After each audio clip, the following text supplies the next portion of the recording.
everybody, and welcome to Gloves Off with David Singer. I'm very lucky today to have on my show Mayor Alex Penelas. Thank you for stopping by and spending an hour with me so we can go over what's going on in Dade County. My pleasure, David. I'm delighted to be here with you. I'm delighted to be back here at Community Newspapers. Got an opportunity to say hello to my good friends Grant and Michael. That's always a pleasure. So thanks for bringing me down to South Miami this afternoon. They definitely need friends, believe me. So we're going to start off. I always like to start off with some softballs and to get people to know you a little better. You have 3 children. Correct. You've been married for how many years? Lily and I just celebrated our 27th last week, actually. That's great. That's you're probably about 5% of the population that makes it to 27 years. That's great. And your children, you have some in the 20s, and then you have a child 8 or 9 years old. That's correct. So my William is our eldest, and he's 26, and is actually in the midst now of earning his master's in business administration from the University of Florida. So he's hard at work at that. He's a finance major from FIU. And my number 2 son, Christopher, who's 23, actually is just a month and a half, 2 months away from graduating from Law, where I went to law school. So he's moving in that direction, looking forward, or maybe not looking forward to taking the Florida bar later this summer. And then Lily and I had our surprise, who's been nothing but a blessing. Her name is Alexandra. She's 9, and she's in 3rd grade, going to school in Miami Lakes. So all's good on the family front, thank God. You know, what's interesting is I always do research before somebody comes in and I talk to them. Besides you being married 27 years, you and I basically have followed an interesting path because you were born like 3 days before I was. Okay. I have a 27-year-old, a 24-year-old, and I have a 13-year-old who is kind of like a surprise too. So it's kind of like interesting, how, things work like that. So I was pleasantly surprised to see that we have some things in common. So tell us about I was very impressed with your mother and father's history when I started researching you. My parents, may they both rest in peace, David, were their story you've probably heard 100,000 times here in South Florida.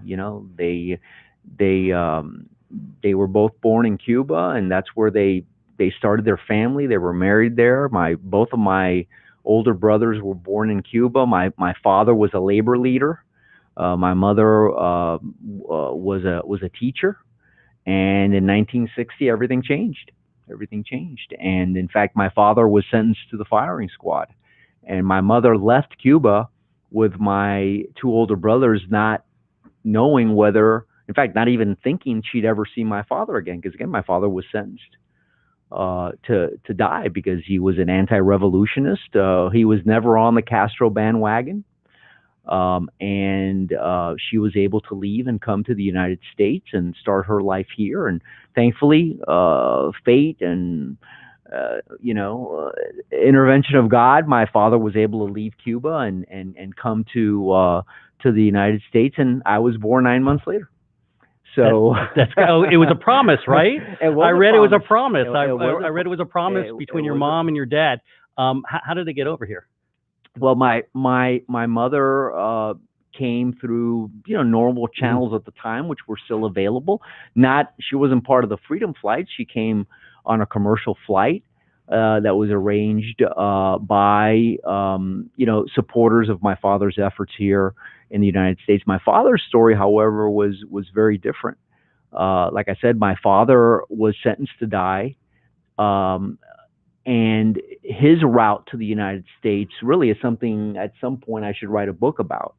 There's a lawyer, in fact, a good friend of ours who just passed away a few months ago, Oswaldo Soto, one of the first Cuban-American lawyers here in Miami, was able to go to the courts when there was still a semblance of the judiciary. Remember, there was a period there where Castro was taking control over the government, but there were still branches of the government which had some semblance of legitimacy, like the judiciary. And Oswaldo was able to have issued what we believe was the last writ of habeas corpus, which basically allowed Oswaldo to go to the jail and get my father out of jail. And what he did was he immediately took him to the airport and put him on a flight I believe it was to Brazil. So my father got on the flight. And when the Castro government realized that he was on his way out of the country, ordered his return. In other words, once the flight landed and all the passengers cleared custom to fly back with my father got wind of what was happening. And once he got off the plane, he went straight to the very first police officer he saw at the airport and smacked him in the face. So they put him in jail? So they put him in jail. The plane had to go back without him. And the rest is history. Obviously, he was able to make his case as to why he should stay, and he was granted asylum. And a few months later, was able to reunite with my mom here in Miami. So by fate, I say I'm here. It's very interesting how what happens to your parents determines what your life is going to be in the future, right? Sure. My dad was in an orphanage, Jewish, of course, and was in an orphanage of about 500 kids in Austria. And they all died except for my dad and another individual. And they were able to get him to England, and from England to New York. And my whole family was wiped because of that. So it's kind of like, it's interesting. And that has shaped my life. And I'm sure it shaped your life as far as you being politically active and wanting to help the community and stand against injustice and stuff like that. So I think it's really interesting how when our parents go through something like that, what effect it has on somebody's character. No, and it allows us to really understand what others are going through. Perhaps the position that I have towards immigration, towards helping people who are in need, people who are struggling economically or with housing. When you live those examples and you hear from your parents what they went through, it does help you help shape who it you humanizes are. You, right? Because you hear these horror stories and you're like, I've always wondered the inhumanity when we're all just basically, there's good in everybody, and how you can sit there and just take all that good away from people and basically give them a death sentence. I've never been able to understand that. Yeah. My mother also, because although she, graduated from a probably the most prominent teaching institution in Cuba, when she got to this country, she went to work as a housekeeper at a hotel in Miami Beach. My father went to pick tomatoes down in South Dade. So again, and obviously I came a few months later and I lived through that. So it's not just something you read in a book or something that someone told you about. When you actually live through these experiences, and we had thankfully we were always provided for, but we had very, very humble beginnings in Hialeah, where I grew up, and I'm very thankful for that, because what I tell people all the time, my parents didn't leave me monetary richness. They didn't leave me assets. They didn't leave me real estate or big bank accounts, but they left me something much more valuable. And that's, these principles that have always carried me, morals, the value of hard work, of honesty, of getting ahead in life, but doing it the right way. And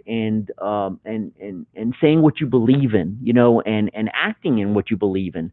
So I think that's, in my opinion, more important. I tell that to my children now, and I tell them, listen, the most important thing that your mother and your father can leave you is a good name and a good reputation. To have taught you right from wrong, and I think that's really, really important. It's much more important than any monetary. Monetary comes and goes, but that moral and ethical, thought process is what I think is actually lacking in today's society to some degree. So your parents came over here. They bought a $17,000 house, I read, and they were paying $100 a month in mortgage. You did your research. Well, yeah, while they scrimped and scraped. You went to high school in Hialeah? I went to Champagnat Catholic School. In fact, its founder, Dr. Alonso, just passed away this week. 93 years old, incredible man, a Jesuit priest who came to the United States and later married and founded Champagnat Catholic School. I earned my bachelor's degree from what was then Biscayne College, David. Now it's St. Thomas University. And I'm also political science, correct. And I'm also a proud graduate of the University of Miami, right down the street here, from its law school. I graduated there in 1985. In fact, my like as I told you earlier, my middle son Christopher followed in those footsteps, and he'll be graduating hopefully in just a couple of months.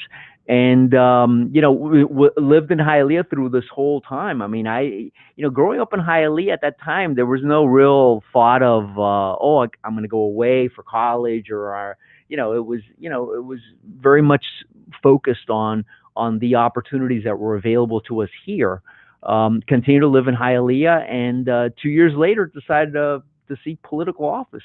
You were the youngest councilman in Hialeah at that time. There's been younger ones. I'm still, I believe, the youngest ever elected to the county commission, which was in 1990.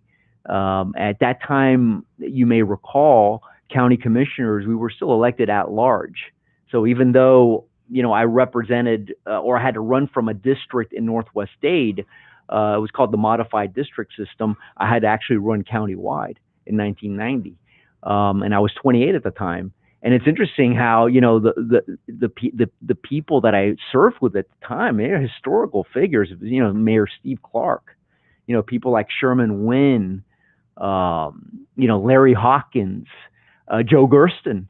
I served with Joe Gersten, Art Thiel, some very interesting figures of Miami politics, and obviously over the years served with many others like Maurice Ferre and Charles Dussault. I mean, I could do Katie Sorensen. I could go on and talk about the different commissioners that I served with, but it was a different time, and the elections still were countywide at the time, back in 1990. And yet, the moment I got to the county commission, I looked around and I said, wow, this place doesn't look anything like the community I represent.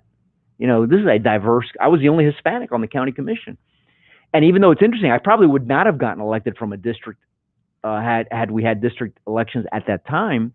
I remember teaming up, I as a Democrat, Art Thiel as a Republican, interestingly enough.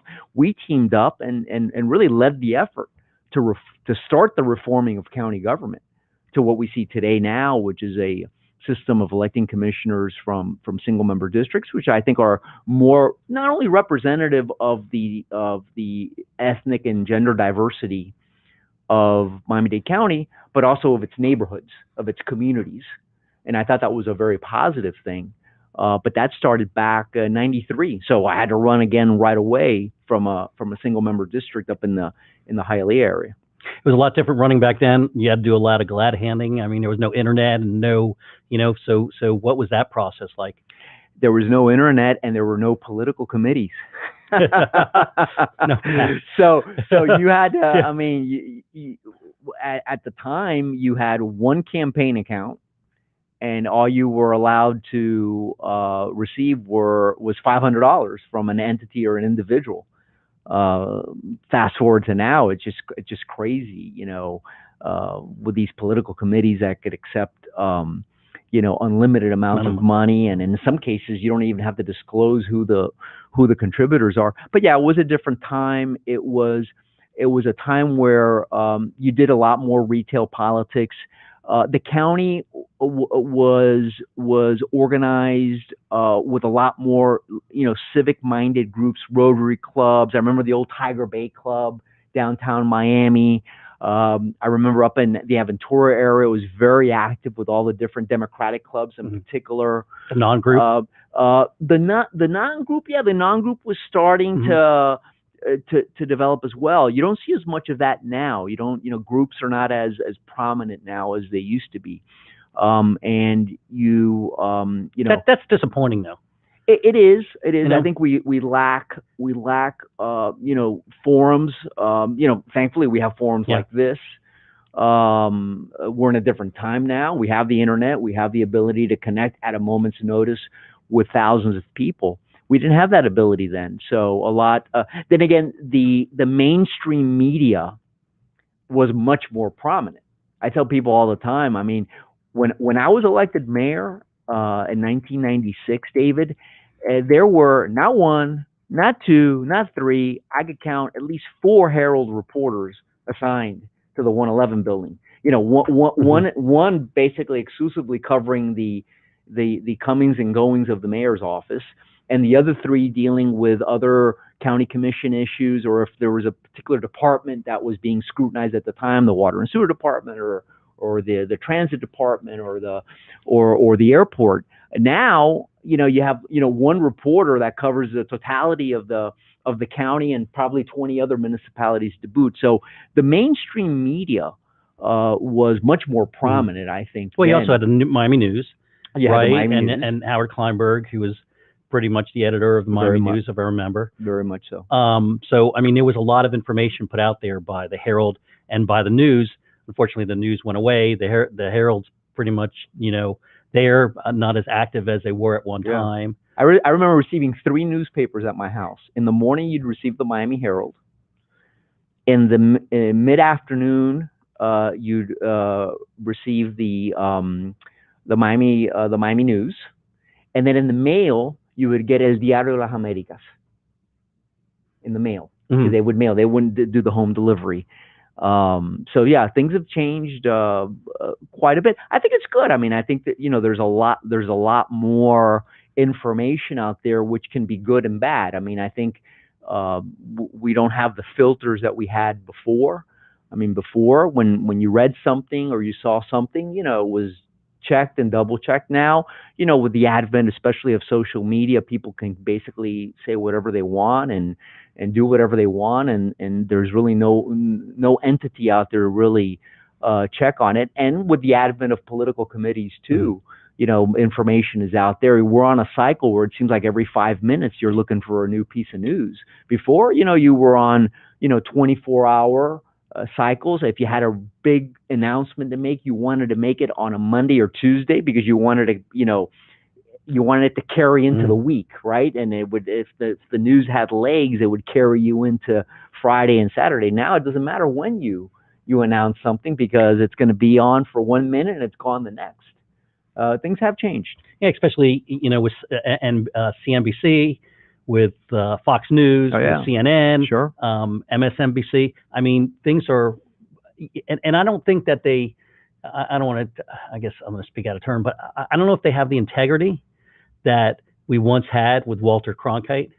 Where it was the news and there was no flavor in it, and people took it and said, okay, this is actually what's going on. Now it's all tweaked, to represent the people that are watching. Yeah, you don't have that one or two dominant, unbiased figures that we would rely on for accurate, unbiased news.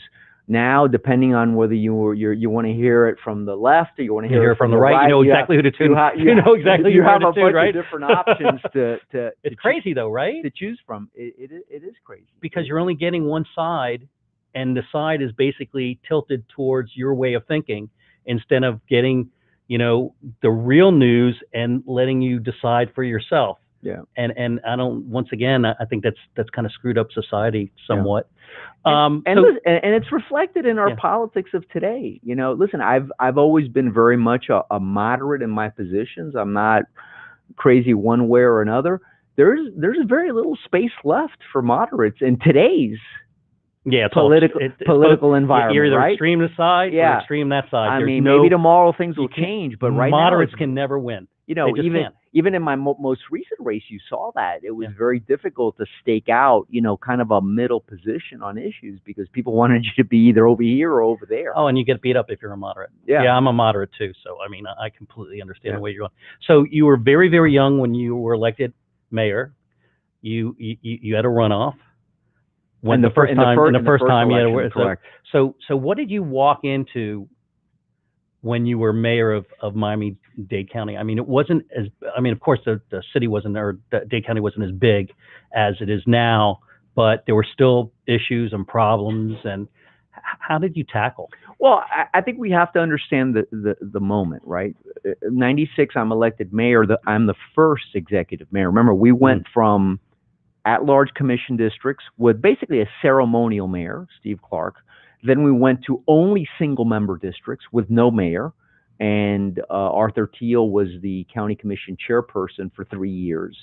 And then voters approved the executive, not strong, the executive mayor form of government to go into effect in 96. So I was elected the county's first executive mayor. So first and foremost, you had kind of like this power shift, right? Where now all of a sudden you had a mayoral figure who could hire and fire the county manager, could appoint the chairperson of the county commission, could appoint the committees and members of the commission, and had veto power. So while, you know, it wasn't while probably being the youngest person on the commission, right? For sure, right? So you have a lot of people that are older than you are looking at you going, hey, this kid's mayor, I've been around a lot longer than he has. What does he think he's doing? Right. But, you know, I came in with, you know, 3 years of having been on the city council in Hialeah, 6 years on the county commission, and obviously had developed, you know, relationships and gotten to know and quickly understood and still feel that the real value of the county mayor's job in this community is to be a macro manager, not a micromanager. You know, there's a lot of people that can do the micromanagement. But I think you want your mayor to be a big picture person, someone that's looking at the big picture and is tackling, you know, the big picture issues. And I think, you know, a lot of the things that I was able to get done was because I focused on the big picture issues. I focused on issues that maybe 2 or 3 a year that had application countywide, and I didn't really get, you know, too entrenched into the day-to-day management of the county, because that's why we had a county manager that sat on the dais and was reporting to the county commission. So it was dealing with the fact that I was 34 at the time when I was elected mayor, dealing with an older commission, and you had this power shift. But I thought it went relatively smoothly. Obviously, we had our share of issues like.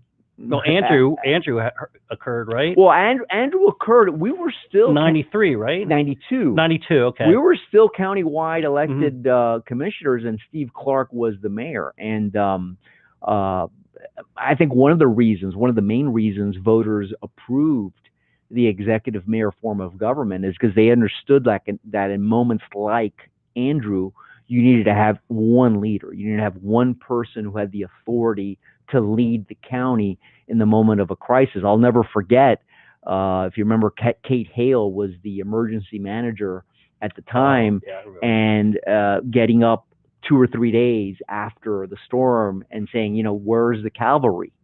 You know, because there was just no leadership. And I think that was, one of the main reasons why voters decided to go towards the executive mayor form of government, which later changes. If you recall, after I leave the county in 2004, my successor, Carlos Alvarez, proposed the true strong mayor form of government, which is what we have now. So you've seen this evolution of county government, you know, shifting and changing over the years, and I think overall it's all been positive. It's interesting because I don't think we had a hurricane before Andrew for 27 years. What it was, 68, I think it was a hurricane when I was a kid.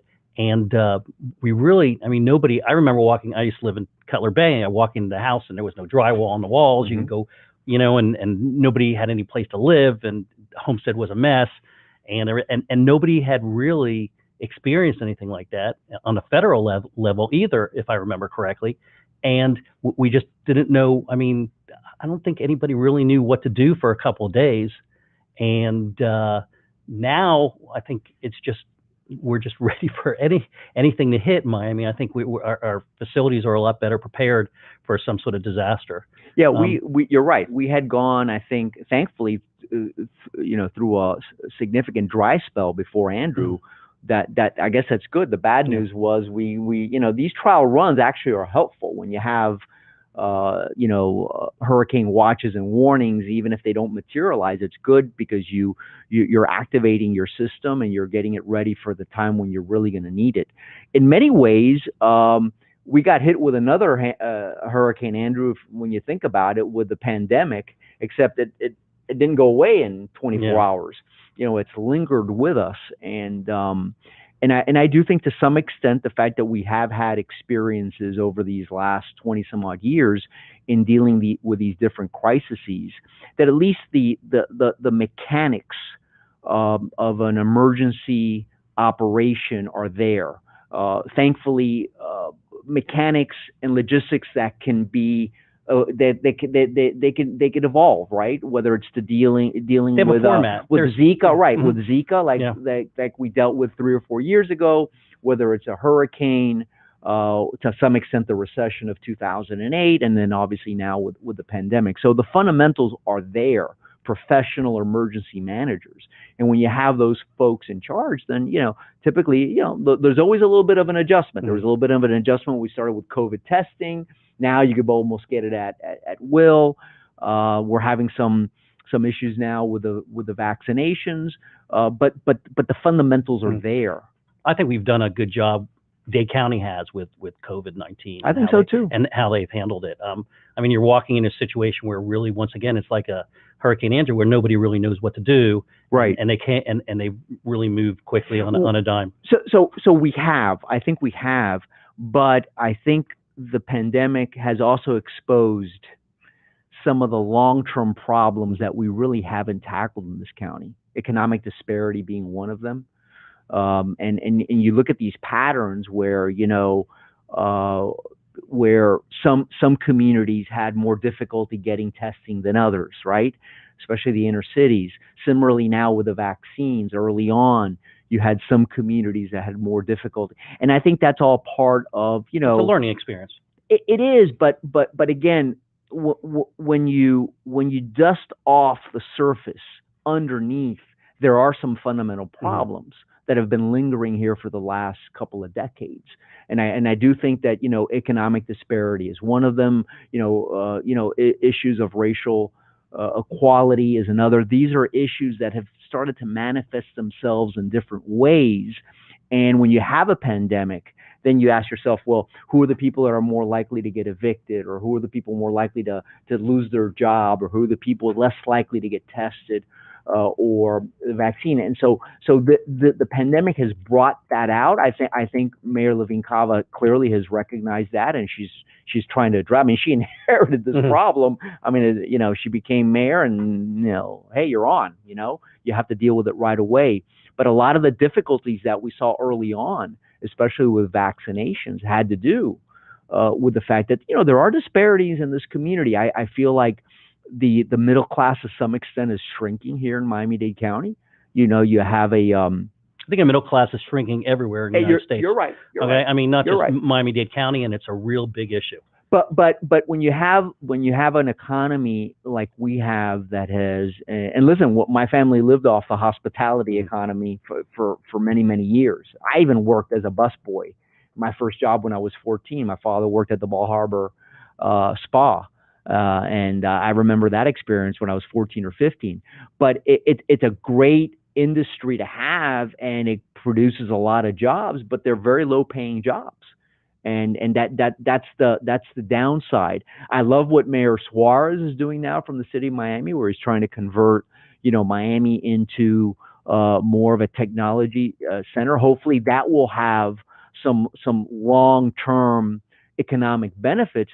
But hopefully it's for people that live here and get those jobs. I mean, we don't want to just import in all these people from other parts of the country to take up the jobs here. We want to be able to make sure that we can train and prepare the folks who already live here for those jobs. But those are things that I think can address some of these issues. Yeah, Miami's always been, service or hospitality industry. We've never had manufacturing here like other parts of the country. So you're right that it would be nice to, kind of like have textile was strong for a while. Listen, I remember my mother when I was in college.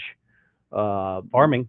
I'm sorry. Yeah, farming too. Farming. Yeah. But the textile, and I remember when I was in college, my mother literally in the laundry room of our duplex. We lived in Hialeah in a duplex. I was going to law school, college and law school. She had one of those factory style sewing machines, and she sewed per piece. The owner of the factory would bring the pieces to the house. A schmata salesman. You know what schmata salesman is? No. Oh, somebody who brings in like textiles. Yeah. Yeah, that's what they used to call it up in New York. But she would get paid by the piece. And Hialeah was replete, David, with those textile factories, especially in that area around Seminole, in southeast Hialeah. Those factories are all gone. We lost all those jobs. So there was some semblance of manufacturing and for a while. Farming, you're right. Farming is another, I think, vital industry, especially because of our weather, and that's taking a hit as well. There's a lot of our traditional farming areas where it just doesn't make sense anymore for a lot of these, fourth, fifth, sixth generation farmers to farm their land, and they want to now try to get the best and highest use.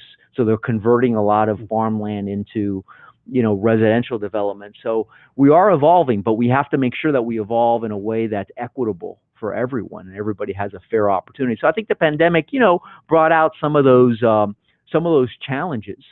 But I think the mayor and the county commission we have now, they're cognizant of that, are doing everything they can to address it. So I've always said in Miami, the building comes before the infrastructure. You were mayor. And I've lived here since '61. You were mayor. You passed the 2.5 cent sales tax. I mean, 2.5 cents, half a penny. Right. Sorry, half a penny that was supposed to go to. I thought it was going to go. I voted for it, so I thought it was going to go to Metro Rail to make the Metro Rail go south or north and everything else. And what was that in what year was that? In 2004, 2003? That was approved in 2002. 2002. Where did we go wrong in using that money for its intended purposes?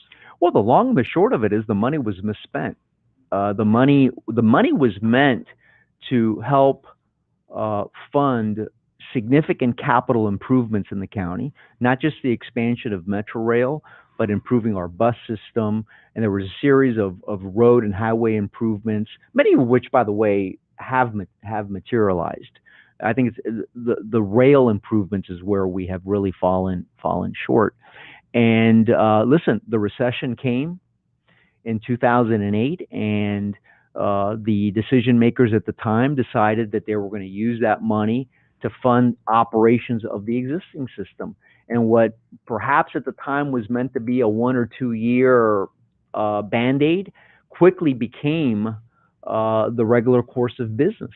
And, some of the estimates that we did over the last year or so would suggest that probably over 10 to 12 years, upwards of $1 billion was siphoned away from that half penny. And that was a 3.5.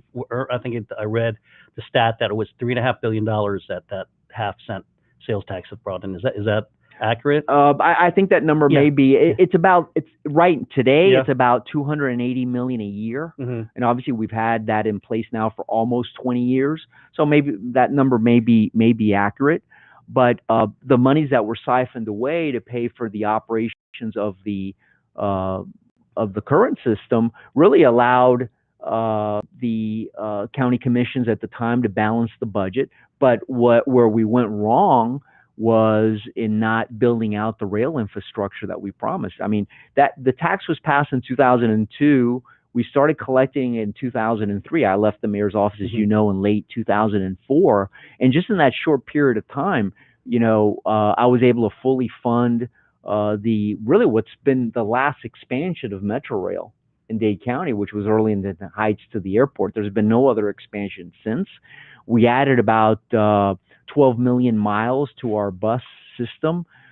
We gave folks over 65 the Golden Passport, which provided more mobility to our elderly population. The People Mover was basically fare free. A lot of things were done in those early years, and but again, the policy shifted, and the decision was made to start using a lot of that money for operations, which was never the intention. I was disappointed a couple of weeks back. I thought there was an opportunity to resurrect the light rail project for South Dade. As you know, I was a big proponent of that. I think if there's one corridor where we can build light rail at a much cheaper price, because the county owns the right of way, is on the busway. But a decision was made about 2.5 years ago to proceed with what's called BRT, Bus Rapid Transit. There was a small window there. I know new Commissioner Keone McGee tried to get the county to refocus right on the rail option. Unfortunately, that didn't pass muster, so it was disappointing. It was disappointing, but that's the long and the short of it is. And people will tell you, there's a whole bunch of narratives that have come out of this, that our campaign to pass the half penny, we overpromised. All these different narratives have come out. The bottom line is, whether and I don't believe it was overpromised, but even had it been overpromised, that didn't give people a license to use the money any way they wanted to use it. Well, I'm happy I voted for it. If I went to look back, I would say there should have been a committee that was responsible to make sure that it was used. We did that for the Citizens Independent Transportation Trust, and that got caught up in the political issues of the county, and folks were not making their appointments. I mean, there were all these. You had the foresight to know that eventually we needed better mass transit. I mean, it is a quality of life issue for people on Kendall Drive. I don't know if you ever drive Kendall Drive or Sunset or down US 1 to go to Homestead. And I'm sure areas where I don't drive, up in Aventura, it's still a quality of life issue. I mean, you have people in their cars an hour and a half to get from Pinecrest or Palmetto Bay to downtown. And those are just horror stories that I hear. I mean, you can't sit there and sit in a car for 3 hours. So if they actually would have done what your intended purpose was, that issue wouldn't be happening today. And it came up, and sometimes we have to understand the context and what else was happening at that time. The federal government had been telling us for years, for decades, that in order to compete for federal matching dollars, we had to have a local dedicated funding source. In other words, to attract federal money, you have to show that you have a local pot of money to match what the feds are investing in these projects. We didn't have one. And there were, I think, 7 attempts to pass a dedicated funding source before the one that succeeded in 2002. It was on everybody's radar. All the chambers of commerce supported it. The Beacon Council, the newspapers, everybody. In fact, it got to a point where if elected officials didn't support it, the criticism was that there was a lack of leadership on the issue of infrastructure. Okay. And we finally got it passed in 2002. By the way, I also tried in 1999 and it failed. The full penny failed in 1999. So I came back with a more abbreviated version 2 years later, or 3 years later in 2002. And immediately we were able to get funding for the Arlington Heights extension. We had a positive record of decision on the North Corridor, which is 27th Avenue North, up to the stadium. And now, with Broward having a full penny also, there could have been some possibilities there. But again, listen, and I understand there was a recession in 2008 and the county had significant budget challenges. I get it. I fully understand. Yeah, I'm a CPA. I don't get it. I don't get it. If you're going to vote for something and the majority of the residents think that it's going to go someplace, it needs to go someplace. No, listen, other than that, to me, I hate to say this, it's a bait and switch. David, I agree. I mean, I agree, but again, my point is, had they done it for a year or two to kind of get over the hump, it's somewhat politically viable, not from an accounting perspective, from a political perspective, but then it just continued. and probably more than $1 billion has been siphoned off. So as a result of it, we don't have, let's be very honest, we do not have the public transportation infrastructure that a major community like this has. Yeah. Absolutely. The residents deserve yeah. a world-class, we're a world-class city or county. We deserve a world-class infrastructure with public transportation, and we're just lagging. And we don't have it. We don't have it. You were talking about the BRT, and I didn't really care for the BRT either, but at this point, I would have rather seen trains on grade or I think, but at this point, I think that people are so desperate to have a system that works that we got to put something down and then maybe upgrade it later. I understand your thought process. Yeah, but then all of a sudden, there is money and effort to form a partnership with Brightline to take a rail option up to the Northeast. That's okay. All of a sudden, we have the wherewithal to approve the Miami Beach corridor, the Bay Link, which, by the way, I supported back in my days as a commissioner, and I'm not against either one of those corridors. I'm just saying that, I always felt, and I still believe, that we should apply similar rules to all these corridors. And the beauty about the South Dade corridor is it's there. It's there. It's just a busway. It's right there. And underutilized. It's right there. Right. It's right there. And we all know that rail attracts a lot more users than buses.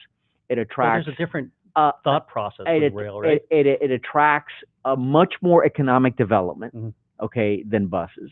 I know that these buses supposedly look a lot like rail, and listen, I hope it's successful because I want our money to be invested the right way, but just all these poor decisions, and the reality is South Dade, the rail project in South Dade fell victim to the misspending of the half penny, because if that money had been spent the right way from the get-go, okay, we would have had the money. Oh, you're absolutely 100% on target, and it should have been started a long time ago, before people were stuck in their cars. I mean, this should have been started 15 It's interesting years because ago. I actually inaugurated the busway back in '97. I remember as mayor taking my 26-year-old and I sat him on my lap on the steering wheel of one of the buses for a photo op.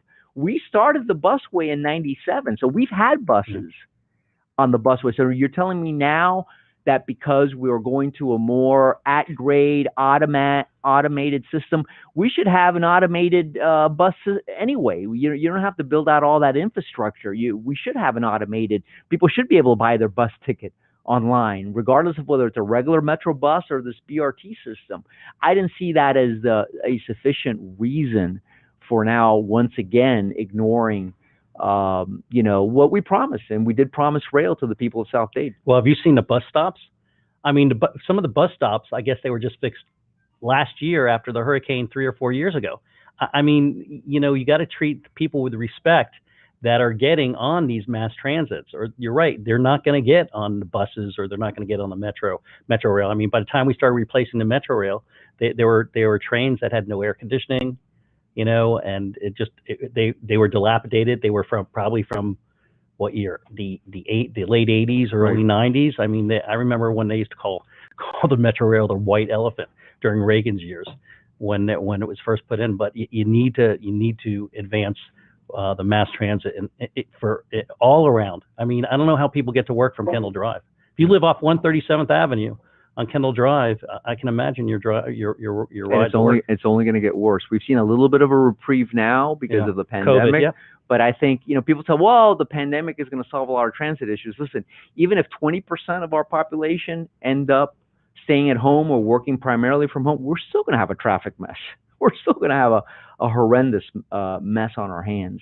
But just coming here this afternoon, David, 3 o'clock in the afternoon.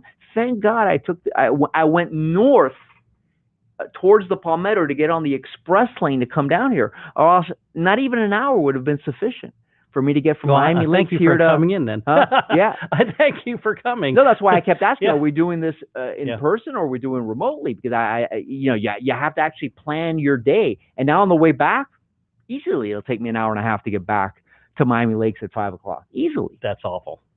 You know? I mean, that's just awful. So let's hit. Sorry, guys. I know you're sending in questions. Hey, okay. Jerry. Hey, Ed. Los Angeles is a perfect example that they couldn't get any increases until they kept promises and delivered on them. Our county simply hasn't kept its promises and has diverted funds to operations. What about MDX?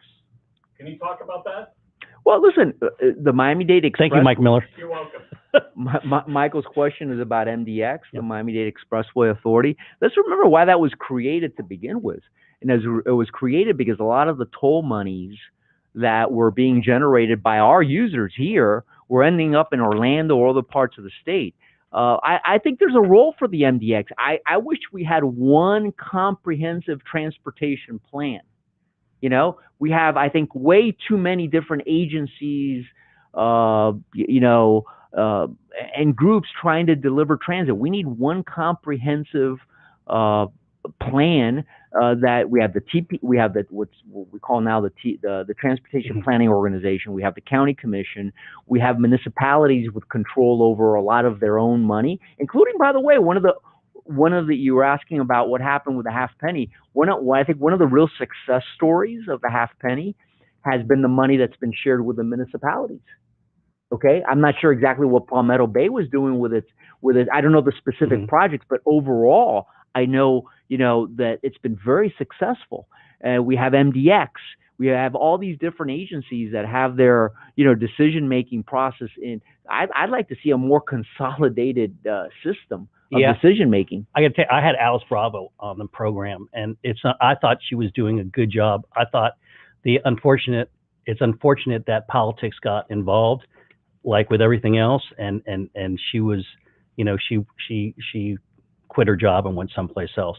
But it's like that in any government agency. I mean, it's like that in Palmetto Bay. I'm sure it's like that in the city of Miami. It's like that in Dade County. And it's unfortunate because you're right. It would be nice for everybody to have one vision.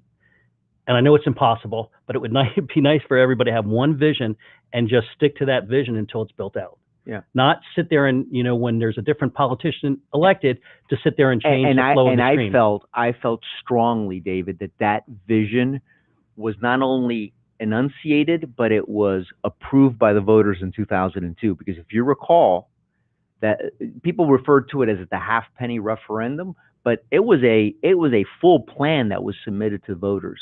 It laid out exactly all the different quarters. It had the different highway and road improvements. It talked about the bus improvements to the point that there were exhibits to the plan that actually talked about the specific routes that were going to be improved on. In other words, we had a comprehensive plan, and the voters approved it. And by the way, overwhelmingly, it wasn't one of these 51-49 elections. It was a 60-40 election. That's what I think we should have followed. But as leadership has changed at the county, and we've had new people coming in, priorities have shifted. We had the recession, and then all of a sudden now what was good in 2002, now it's no longer any good. People, we overpromised. They've had these simple excuses for not following what the voters approved. This wasn't some thing that we pulled out of the hat. The voters approved it. And that's the problem, though. You can't shift gears every 4 years. You can't. You can't, because you get nothing accomplished. And we've been doing exactly that. We've been, I call it these distractions. It was, let's synchronize great, we should synchronize, but that's not going to solve the problem itself. Remember when we spent 2 years talking about autonomous vehicles? Yeah. And then all of a sudden everything got paralyzed because we were chasing autonomous vehicles. Well, that's not going to solve the problem. Now there's a lot of excitement about building a couple of tunnels under Brickell. We should build a tunnel under Brickell and in some other places, but that's not going to solve your problem in Palmetto Bay or the people in Kendall. The fundamental transportation problems that we have in this county are the same they've been since 2002 when voters since approved 1990. it. Now they're a lot worse, obviously. Correct. Now they're a lot worse. And they just don't. I don't know. It's the people that don't see it. The people in control don't see it, because it's more like a political football than sitting there helping people that really need it. Right. And that, I think that's the overall issue, is they want to bat the football back and forth instead of having a plan like you had and moving on that plan. And then, you take a little here and you put a little there and you put a little there, but overall, you have one structure that you're going to build in Dade County and will help people move around. So tell us about your election cycle. You decided to get back into politics. Your wife, apparently, from what I've read, would rather have you at home, which actually I appreciate completely. I think raising children is probably more important than being in politics, although there is some benefit to being in politics.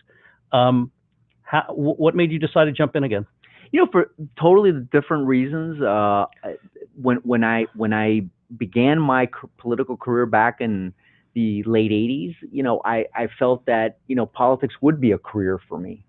When I went into it in this cycle, that was the furthest from my mind. I didn't decide to run for mayor because I wanted to resurrect a political career. I wasn't doing it because I needed a job or a salary.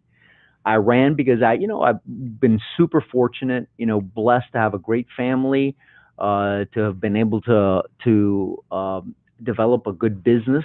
And I wanted to give back to the community. I felt this was a good moment, right? At this stage of my life, I was, I'm 59 now, 58 at the time, a good time in my life to give back. And because of the different experiences that I had in my academic career and in my political career and then in the private sector, I thought it was the right combination. Sure, when you're out of politics for how many years I was out, 16, it's tough to look at your spouse in the face and say, darling, we're getting back into this rat race. It's very, very difficult. But, we manage through it because, when you get a little bit older, you kind of figure out what's really important, what's not. I don't need to tell you. I mean, if you accept every invitation, every fish fry, and every speaking engagement, you'll never be home. I think, because of the experiences I had, it gave me an opportunity to really pick and choose what was important and what wasn't. So I felt, because of my desire and my love of public service, that last year was the right time for me to give it a shot. Listen, it didn't work out, and my transition back into private life has been as seamless as it was back in 2004. Because again, it wasn't something that I needed to do. It wasn't something that I absolutely had to get elected because it was the only way I was going to. And you meet people like that, by the way. Yeah, well, you absolutely meet people. Like first of all, being in politics, I only did for 4 years. It's thankless. You have people that form an opinion about you that never met you, never talked to you, and they sit there and they just badmouth you. It could be because you're a Democrat or a Republican. It could be because they don't like the way you part your hair. You're absolutely right. And it's absolutely thankless job. And if somebody asked me, would you rather do that or spend time with your family? Your family's there. I would rather have on my tombstone great father instead of great politician. Right? Absolutely. And from what I've read, that's your attitude. Absolutely. And I while I love public service, and obviously I worked hard because I wanted to get elected, the fact that I didn't has also brought tremendous advantages to my family. Having said that, let me be very clear. I enjoyed the process. I very much enjoyed being back in the public, discourse, expressing my opinions on issues like I have here today without really having to worry about, what the consequences were or not, because I felt that's what we needed. What most disappointed me about this last cycle was we mentioned this earlier, David, there is absolutely no space right now for moderation in politics. There isn't. You're either all the way on the one side or all the way on the other side. I started my political career at a time when you could have a discussion with a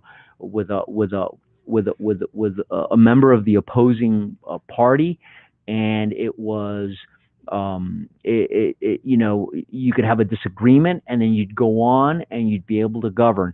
I remember one of my campaign chair people in '96 when I ran for mayor for the first time. You all may remember him, was Dante Fasel. I mean, that style of politics, it doesn't exist. The Dante Fasels don't exist anymore.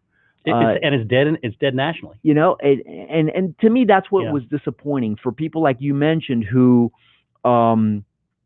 I had served for years. People in my own neighborhood, in my own area of Miami Lakes, who have seen my children grow up. Perhaps I seen them in church, or I coached their kids in little league baseball when I was a youth coach for all those years when my boys were growing up, coming up to me at voting precincts and say, all you Democrats are a bunch of liberal, socialist communists. I mean, they just painting you with this broad brush, just because you are registered as a. Yeah, I've always been registered as a Democrat. I've never denied it. Which is kind of unusual, though. It is, right? It is unusual. Especially in the '80s, Ronald Reagan made a tremendous effort to make Cuban Americans in particular welcomed in the Republican Party, because I think to a great extent the Democratic Party did a lousy job of opening its tent to Cuban Americans who at the time were just becoming naturalized citizens and participating in the process. But for people who actually knew, it's one thing if you say, okay, I just came on the political scene and people know nothing about me, to characterize me with these broad brushes. But in our case, where pretty much I had universal name recognition, people knew who I was. I mean, it wasn't like just saying, oh, but you're a Democrat, and therefore automatically forget about everything you've done, everything you have, everything you've served our community. And hurling those insults in front of my sons who are adults now. That, to me, that was the most disappointing part of this process. Listen, I understand that it's part of the moment that we live in, but yeah, to me, that's what's disappointing. That at least right now, there really is very, very little space for moderation and compromise in the political discourse. People becoming enemies because you were for Trump and the other one was against Trump, or whatever the case may be. It's really sad. And if you talk to somebody one-on-one who's either a Democrat or Republican, there's probably only one reason why they're that party. I mean, I know a lot of Democrats who actually are very, very fiscally conservative, and a lot of Republicans that are extremely liberal. But there's one other reason: either their parents were that party, or they were born into that, party, and they've never changed their affiliation. And listen, we all evolve. I was probably a lot more liberal when I was younger. Okay, but as you get older and you start earning money, you start paying taxes, you become, I've remained a Democrat, but I've become a little bit more conservative on fiscal issues. But the fundamentals of why I registered as a Democrat, which is that everyone should have an equal opportunity to have success if they work hard, if they play by the rules, right?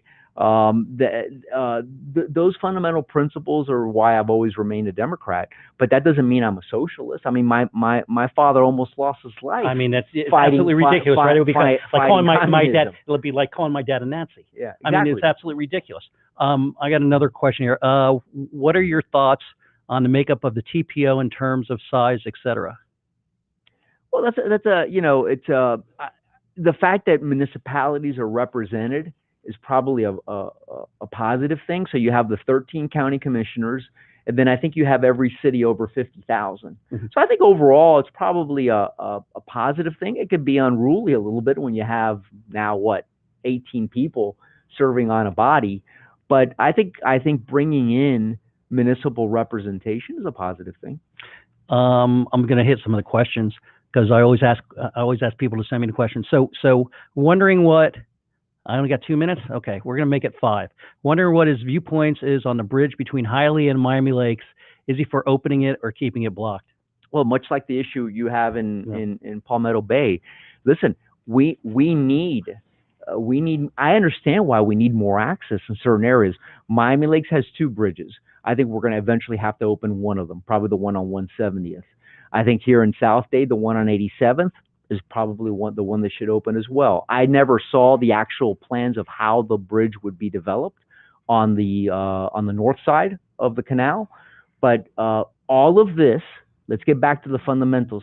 All of this is because we have failed miserably over the last 15 years to build out a public transportation infrastructure. So people are looking for any escape. Oh, I mean, escape. You know what's going on in Palmetto Bay. I mean, the mayor's basically caused chaos in Palmetto Bay because she's so anti-bridge, and it's probably about 50-50. 50% of the people want the bridge and 50% don't want the bridge. And she left a committee that was put together to talk to the TPO. I mean, it's just a whole complete.